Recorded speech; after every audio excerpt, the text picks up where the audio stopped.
Ibrahima Diagne, directeur du Promojet. Merci beaucoup. Donc aujourd'hui nous sommes ici à Malika, précisément au CEDEPS, donc pour tenir deux activités. Donc la première, on a voulu quand même rencontrer les acteurs de la presse locale, donc au niveau de la banlieue, donc c'est les correspondants, les reporters, les gestionnaires de chaînes YouTube, les acteurs de des radios communautaires. Tout ça, question de pouvoir échanger sur les perspectives de partenariat, sur les perspectives de collaboration entre la presse locale et le Promojet. Le Promojet, quand même, est un projet important dont le sous-projet le plus important est la réhabilitation de la décharge de Mbebes qui s'est fait ici au niveau de Keur Massar. Donc, pour y arriver, impérativement, il est fort utile, fort important quand même de consolider nos relations de travail avec la presse locale, qui va être un acteur essentiel pour mobiliser les parties prenantes, pour partager l'information, pour communiquer à l'endroit quand même de toutes les cibles. Donc on a vraiment tenu une très belle réunion qui est conclue par la proposition de l'organisation d'un atelier qui va regrouper les acteurs, donc qui va permettre quand même de définir la feuille de route de travail, feuille de route conjointe qui va partir quand même par un renforcement de capacité des acteurs, mais aussi de l'organisation d'activités conjointes qui vont permettre comme de vulgariser comme les objectifs et les attentes par rapport au Promojet. Donc vraiment ça a été quelque chose comme de très positif qu'on a fait aujourd'hui avec la presse locale. Maintenant en plus de cela, nous allons organiser aussi une rencontre, un forum avec les grossistes qui interviennent au niveau de la décharge de Mbebes. Parce qu'au niveau de la décharge de Mbebes, il y a plusieurs catégories d'acteurs. Il y a les récupérateurs itinérants qui sont au niveau de la plateforme. Il y a les acteurs économiques qui sont dans le commerce, dans la restauration haute. Mais il y a quand même les grossistes. Les grossistes, c'est eux qui rachètent auprès des récupérateurs et qui revendent aux industriels. Donc nous considérons quand même que c'est un corps essentiel qu'on a voulu aujourd'hui rencontrer. On attend un peu plus de 200 grossistes avec qui nous allons discuter sur les perspectives de la décharge de Mbebes avec le Promojet. Parce qu'effectivement, ils sont importants dans le dispositif. Ils gagnent.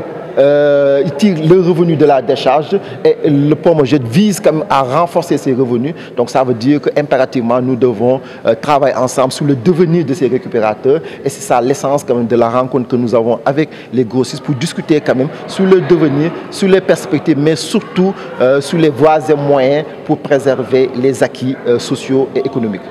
Donc le Promojet effectivement est tellement important pour l'État du Sénégal que c'est le président de la République en personne qui est venu lancer le Promojet le 24 juin 2021. Il a personnellement lancé et depuis lors aussi il nous a donné instruction d'accélérer la réalisation de ce Promojet. Et à ce jour, nous avons réalisé toutes les études techniques environnementales sociales. Nous avons lancé l'appel d'offres pour les travaux de réhabilitation de la décharge de Mbebes. Donc ça veut dire que dans quelques semaines, nous allons recruter l'entreprise qui va réaliser les travaux. Et ça, quand même, je pense qu'il faut reconnaître que c'est une avancée significative. Maintenant, on parle plus de perspective, mais aujourd'hui, on parle quand même de réalisation parce que l'entreprise sera sélectionnée dans les prochains jours. Maintenant, parallèlement aux travaux de réhabilitation, il y a un volet socio-économique, c'est-à-dire un volet d'accompagnement des récupérateurs. Et à ce titre, nous avons validé le plan d'action et de réinstallation qui va permettre d'indemniser les personnes affectées, mais aussi nous avons déjà validé un plan de restauration des moyens de subsistance qui définit les voies et moyens pour préserver les revenus des récupérateurs. Donc ça aussi, nous avons démarré la mise en œuvre sous l'égide du préfet du département de Keur Massar que nous remercions, qui, pour les impactés fonciers, nous avons déjà recensé, évalué et les commissions de conciliation ont déjà démarré. Donc ça veut dire aujourd'hui, ceux qui ont perdu le foncier sont en commission de conciliation pour permettre quand même de les indemniser. Donc pour dire que quand même, sur ces différents volets, ça avance très bien. Il y a un autre volet qui s'est ajouté, c'est le volet communautaire. Parce qu'un projet aussi important aussi doit impacter la population. Donc ce qui fait qu'on a un programme de développement socio-économique pour les communautés que nous mettons en œuvre avec les communes de Keur Massar Nord, Keur Massar Sud et Malika, avec les communautés et avec sur plusieurs volets, dont le volet santé, Donc nous allons appuyer le district sanitaire. Aujourd'hui, nous avons déjà commandé une ambulance médicalisée. Nous travaillons avec les districts sanitaires de Keur Massar et Malika pour l'organisation de campagnes de consultation médicale gratuite et de dotation de médicaments. Nous travaillons aussi avec l'éducation. Donc l'année passée, le projet a doté des écoles de table-banc. Cette année, nous allons doter de kits scolaires. Nous travaillons aussi avec les femmes. Nous avons fait des rencontres avec la maison de la femme de Keur Massar et de Malika. Et en ce titre, nous sommes en train de dérouler un programme d'accompagnement, d'appui pour les femmes. Nous travaillons aussi avec les jeunes à travers l'ODECAV, que nous allons appuyer cette année aussi. Nous travaillons aussi sur des projets de développement communautaire pour former les jeunes, pour former les populations. Mais aussi, nous avons organisé 19 forats communautaires avec les délégués de quartier pour parler, échanger avec les populations locales. Donc pour dire que quand même, le projet a connu des avancées et aujourd'hui nous avons de l'espoir que dans quelques mois, les travaux pourront démarrer.